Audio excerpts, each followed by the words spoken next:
Hello guys, welcome here. मैं हूं doctor निभा Jadaun, MSc PhD in environmental science.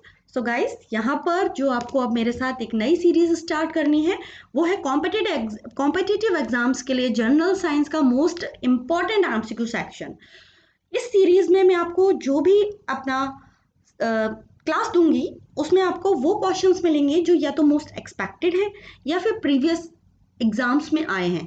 और not only for particular one exam, it is also beneficial for various exams like IBPC, railways, SSC, state level exam, central level exam। आप कोई भी exam दे रहे हैं उसमें जनरल साइंस के जो सबसे इम्पॉर्टेंट और जो प्रीवियस एमसीक्यू सेक्शन है उसको मैं आपको यहाँ पर इस सीरीज में दे रही हूँ।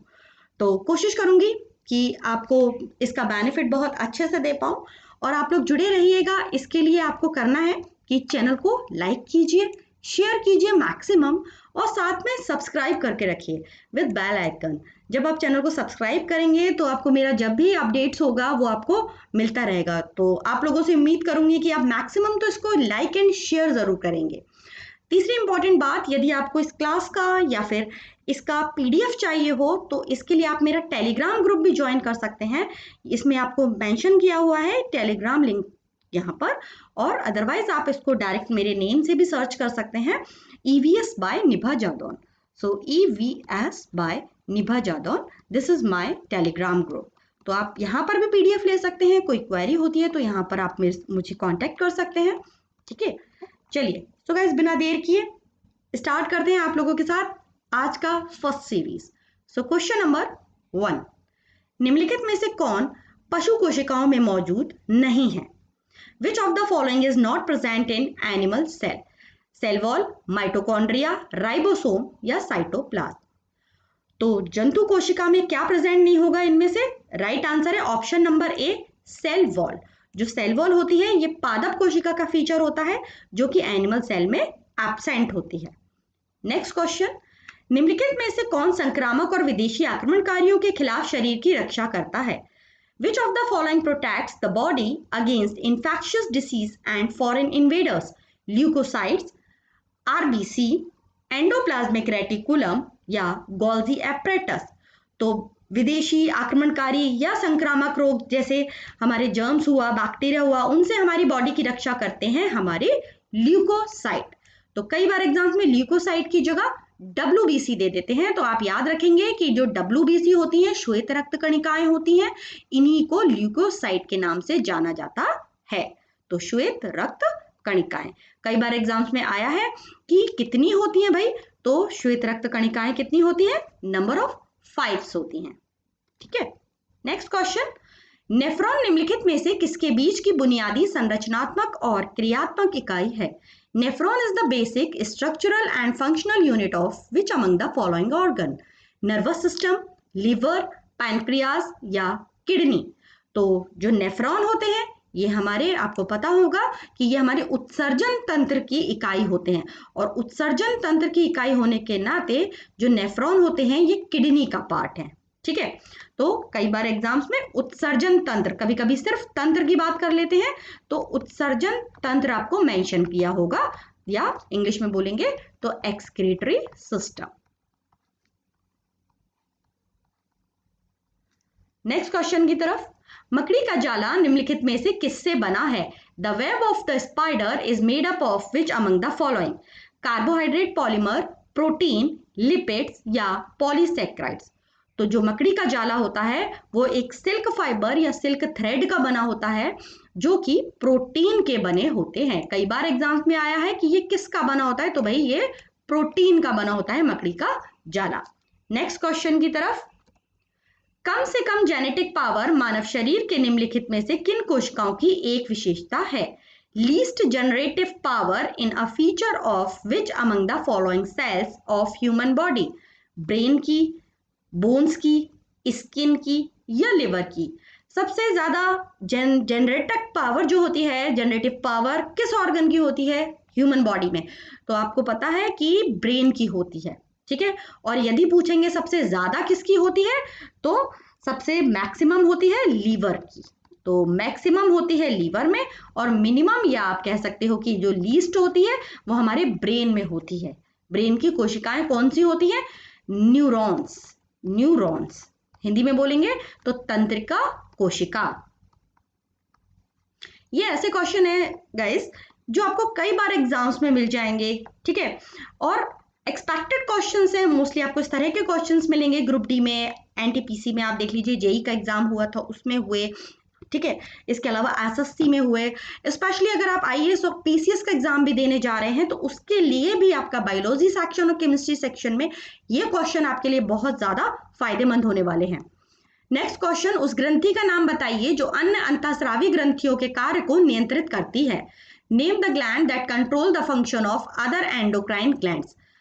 अग्न्याशय पैनक्रियास, अधिवृक्क ग्रंथि एड्रिनल ग्लैंड, वृक्क ग्रंथि रीनल ग्लैंड, या पिट्यूटरी ग्रंथि पिट्यूटरी ग्लैंड। तो आपको बताना है सभी अंतःस्रावी ग्रंथियों पर कंट्रोल रखने वाली जो ग्रंथि है वो कौन सी है। तो राइट आंसर है ऑप्शन नंबर डी। इसीलिए जो पीयूष ग्रंथि होती है इसे क्या बोलते हैं? Master gland. ये बहुत इंपॉर्टेंट है। मास्टर ग्लैंड क्या करती है? जितनी भी हमारी अंतःस्रावी ग्रंथियां हैं उन पर अपना होल्ड रखती है, अपना कंट्रोल।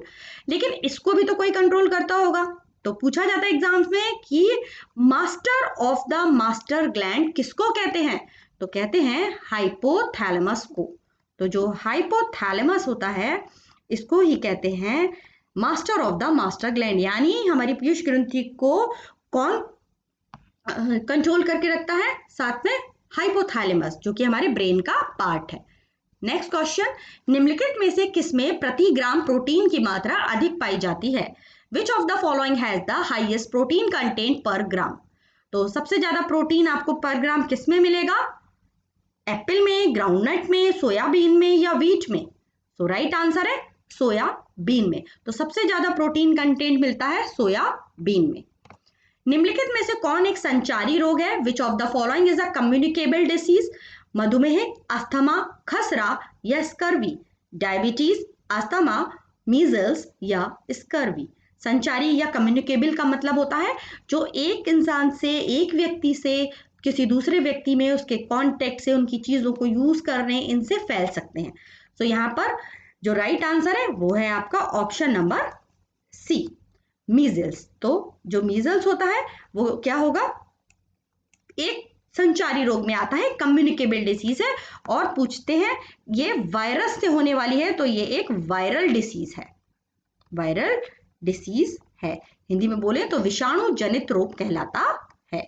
विषाणु जनित रोग। नेक्स्ट क्वेश्चन, मानव शरीर के किस अंग को हमारे शरीर का रासायनिक कारखाना कहा जा सकता है? Which human body part can well be called the chemical factory of our body? हमारे शरीर का रासायनिक कारखाना कौन है? किडनी है, स्टमक है, लीवर है, या लंग्स है? सो गाइज राइट आंसर है हमारा लीवर जो होता है, हमारा जो यकृत होता है, ये हमारा रासायनिक कारखाना होता है, क्योंकि ये हमारी जो जैव रासायनिक क्रियाएं होती हैं, जैव रासायनिक उपापचयी क्रिया होती हैं, उनको कंट्रोल करता है। नेक्स्ट क्वेश्चन, किस संगठन को सेल का पावर हाउस भी कहा जाता है? Which organelle is also called as power house of the cell? Plastids, mitochondria, Golgi bodies, या cell wall? So right answer है भाई power house of the cell किसको बोलते हैं? माइटोकॉन्ड्रिया को। क्यों? क्योंकि ये हमारा क्या है? एक ऊर्जा ग्रह है, और जो एनर्जी होती है वो एटीपी के रूप में संरक्षित रहती है। एटीपी का फुल फॉर्म पूछते हैं एग्जाम्स में, it is adenosine triphosphate. Adenosine triphosphate, ठीक है। तो ये इसका क्या है? फुल फॉर्म है, कई बार एग्जाम्स में आया है, तो आप इसको भी जरा याद रखेंगे। Next question, Gammexane, DDT, bleaching powder इसके महत्वपूर्ण यौगिक हैं। तो आपको ये बताना है कि गैमेक्सीन, डीडीटी और ब्लीचिंग पाउडर में कौन सा कंपाउंड कॉमन है? क्लोरीन, नाइट्रोजन, सल्फर, या फास्फोरस? तो गैमेक्सीन आपको पता होना चाहिए, ये एक कीटनाशक पाउडर के फॉर्म में यूज होता है। डीडीटी जो कि अब हमारे यहाँ बैन हो गया है। ब्लीचिंग पाउडर जो एक विरंजक के रूप में यूज होता है। इन तीनों का कॉमन जो अमाउंट मतलब जो प्रोडक्ट है वो क्या है? क्लोरीन है।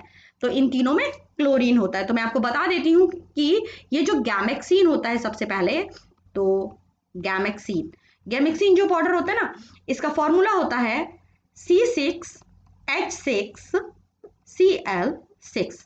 ठीक है, इसके बाद हमारा आता है DDT। अगर आप DDT की बात करें तो डाइक्लोरो डाइफिनाइल ट्राइक्लोरो इथेन। ठीक है, तो इसमें क्लोरो वर्ड आपको सुनाई दिया। ठीक है, और अगर आप इसको ऐसे लें तो C14 H आपका 19 और Cl5, इसमें भी Cl, इसमें भी Cl।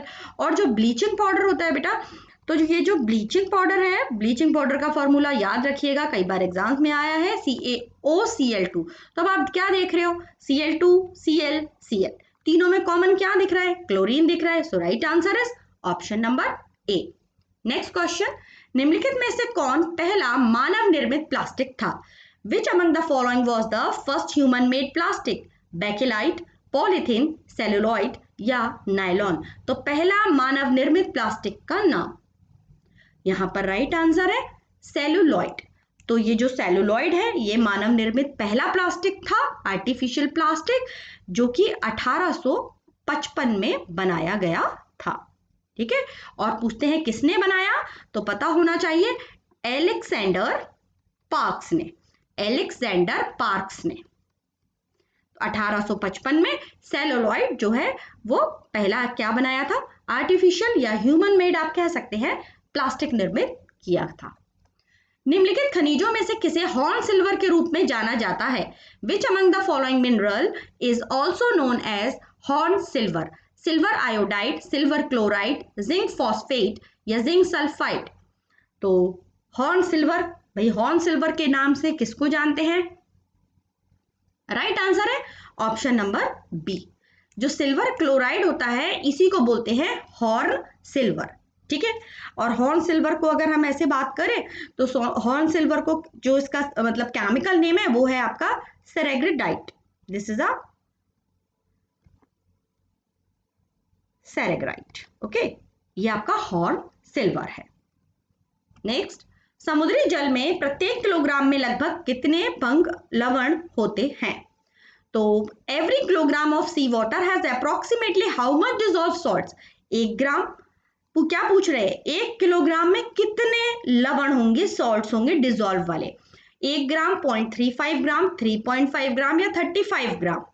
तो यहां पर आप याद रखेंगे इसको कि जो 1 किलोग्राम में जो समुद्री जल होता है उसमें डिजॉल्व जो सॉल्ट होता है उसका अमाउंट होता है 35 ग्राम।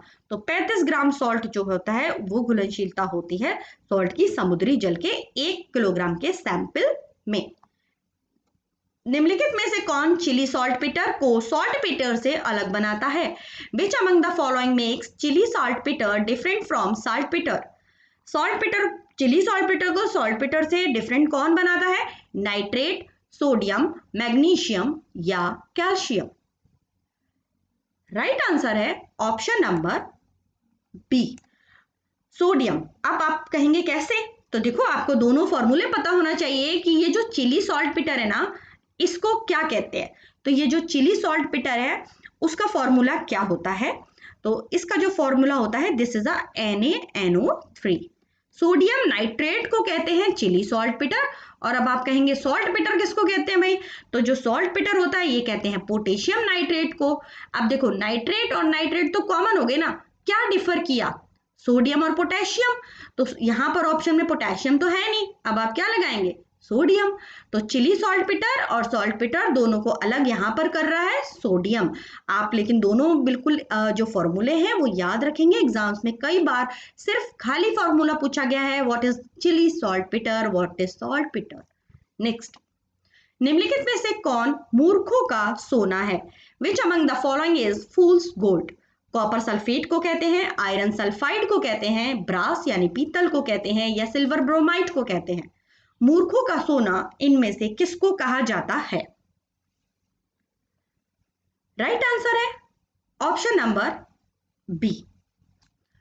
सो option number B is a right answer, iron sulphide. ये जो आयरन सल्फाइड होता है ना इसी को बोलते हैं मूर्खों का सोना, और इसको आयरन पायराइट के नाम से भी जानते हैं। आयरन पायराइट, कभी एग्जाम में अगर आयरन सल्फाइड की जगह आयरन पायराइट लिखा हो तो इसको भी आप राइट करेंगे। ओके, सो आयरन पायराइट को ही कहते हैं मूर्खों का सोना या फूल्स gold.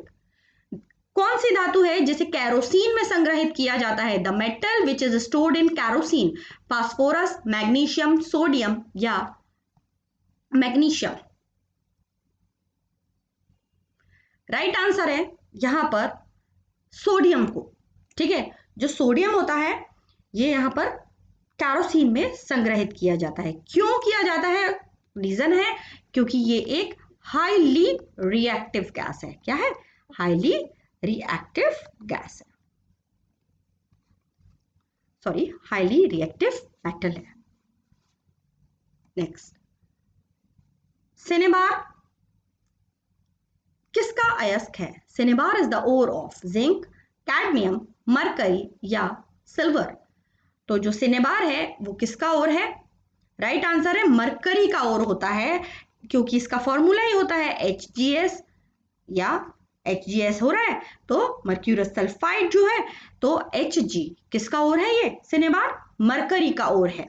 Next question, fathometer is a device used to measure. आपको बताना है कि फेदोमीटर एक उपकरण है जिसका उपयोग क्या मापने के लिए करते हैं? पानी की गहराई, मृदा का जल तनाव, पानी में ज्वार या तरल पदार्थों का सापेक्ष घनत्व, depth of water, soil water tension, tides in the water या रिलेटिव डेंसिटी ऑफ लिक्विड्स। तो गाइस जो फेदोमीटर होता है ये ओशियंस की, स्पेशली समुद्रों में गहराई नापने के लिए यूज किया जाता है। पानी की गहराई या डेप्थ ऑफ वाटर को मेजर करने के लिए हम लोग फेदोमीटर का यूज करते हैं। नेक्स्ट, खाना पकाते समय नष्ट होने वाला जो विटामिन है वो कौन सा है?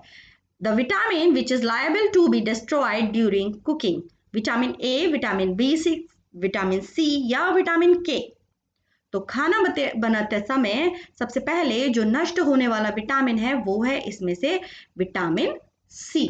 ठीक है, विटामिन C जो है, जैसे आप एस्कॉर्बिक एसिड के नाम से जानते हैं, ये सबसे पहले नष्ट हो जाता है। एस्कॉर्बिक एसिड, विटामिन C, जिसकी कमी से स्कर्वी रोग हो जाता है। स्कर्वी। कीड़ों के अध्ययन को क्या कहा जाता है? स्टडी ऑफ इंसेक्ट, कीट विज्ञान, एंटोमोलॉजी, नृ विज्ञान, एंथ्रोपोलॉजी, पक्षी विज्ञान, ऑर्निथोलॉजी या जूलॉजी। भाई कीटों के अध्ययन को क्या बोलेंगे? एंटोमोलॉजी। हिंदी में इजीली अवेलेबल है कि कीट विज्ञान कहा जाता है। तो जो कीटों के अध्ययन या कीड़ों का अध्ययन होता है उसको क्या बोलते हैं? एंटोमोलॉजी या कीट विज्ञान। नेक्स्ट, पेनिसिलिन किससे निकाला जाता है? पेनिसिलिन इज एक्सट्रैक्टेड फ्रॉम खमीर यानी ईस्ट, शैवाल, एल्गी, कवक, फंगस, लाइकेन। लाइकेन आप जानते ही हैं, लाइकेन क्या होता है? कॉम्बिनेशन होता है फंगस का और एल्गी का। तो आपको बताना है पेनिसिलिन किससे एक्सट्रैक्ट होगा भाई? तो जो पेनिसिलिन होता है वो कवक से प्राप्त किया जाता है, याद रखेंगे। उसका नाम है पेनिसिलियम नोटेटम। पेनिसिलियम नोटेटम, ये भी कई बार एग्जाम्स में आया है भाई कि पेनिसिलियम नोटेटम जो है उसका जो नेम है वो भी कई बार एग्जाम्स में पूछ लिया गया है। तो पेनिसिलिन हमें फंगस से प्राप्त होता है। फंगस का भी टाइप होता है, एक टाइप का मोल्ड होता है ये, जिससे हमें पेनिसिलिन प्राप्त होता है, जो कि एक एंटीसेप्टिक के फॉर्म में यूज किया जाता है। As which one of the following does carbon occur in its purest form in nature? आपको बताना है निम्नलिखित में से किस रूप में कार्बन एकदम प्रकृति में शुद्धतम रूप से पाया जाएगा? ग्रेफाइट के रूप में, कोयला, हीरा या इनमें से कोई नहीं? तो याद रखिएगा जो कार्बन का सबसे प्योरेस्ट फॉर्म होता है वो है उसका डायमंड फॉर्म, यानी जो हीरा आपको पता ही है सबसे प्योरेस्ट कहलाता है।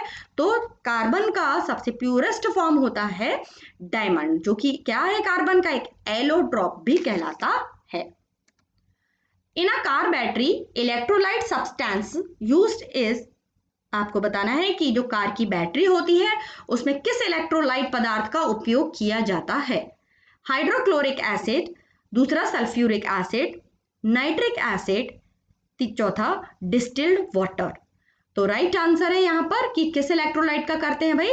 Sulphuric acid. सल्फ्यूरिक एसिड का फॉर्मूला आपको पता भी होना चाहिए, दिस इज H2SO4। और यहां पर hydrochloric acid, this is HCl। Nitric acid HNO3। Distil water obviously जो आपका वाटर है, ठीक है। तो यहाँ पर ये जो तीनों एसिड आपको दिखाई दे रहे हैं ये क्या है? प्रबल अम्ल। क्या कहलाते हैं ये? प्रबल अम्ल या स्ट्रॉन्ग एसिड। सो यहाँ पर राइट आंसर आपका क्या हुआ? सल्फ्यूरिक एसिड को यूज किया जाता है एज ए इलेक्ट्रोलाइट, विद्युत अपघट्य के रूप में कार की बैटरीज में। लास्ट क्वेश्चन है guys, milk openly placed for some time becomes sour. आपको बताना है कि दूध को कुछ समय तक ऐसे ही खुला छोड़ने पर वो खट्टा हो जाता है, किस कारण? कार्बोनिक एसिड उसमें होता है, लैक्टिक एसिड उसमें होता है, सिट्रिक अम्ल उसमें पाया जाता है, या एसिटिक एसिड सिरका अम्ल उसमें पाया जाता है। इसलिए तो दूध का खट्टा होना डिपेंड करता है, क्यों? क्योंकि उसमें कौन सा पाया जाता है acid? This is a lactic acid. तो ये भी एग्जाम में कई बार ऐसे आया है कि दूध में कौन सा एसिड मिलेगा, तो मिल्क में आपको मिलेगा लैक्टिक एसिड। तो आपको आज के क्वेश्चंस यहाँ पर समझ में आए होंगे। इंपॉर्टेंट क्वेश्चंस थे जो भी थे जनरल साइंस के, जिसके अंदर मैंने आपको आज केमिस्ट्री और बायोलॉजी दिया।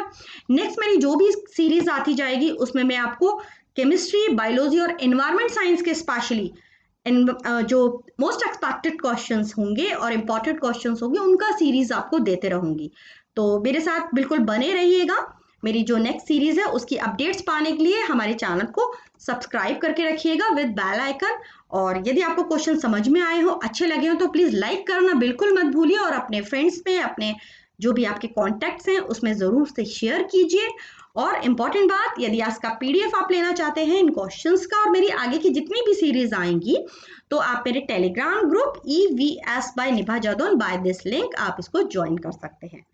So thanks for joining me and please channel को सब्सक्राइब जरूर कीजिएगा और मैक्सिमम अपने कॉन्टैक्ट्स में शेयर कीजिएगा। Thank you.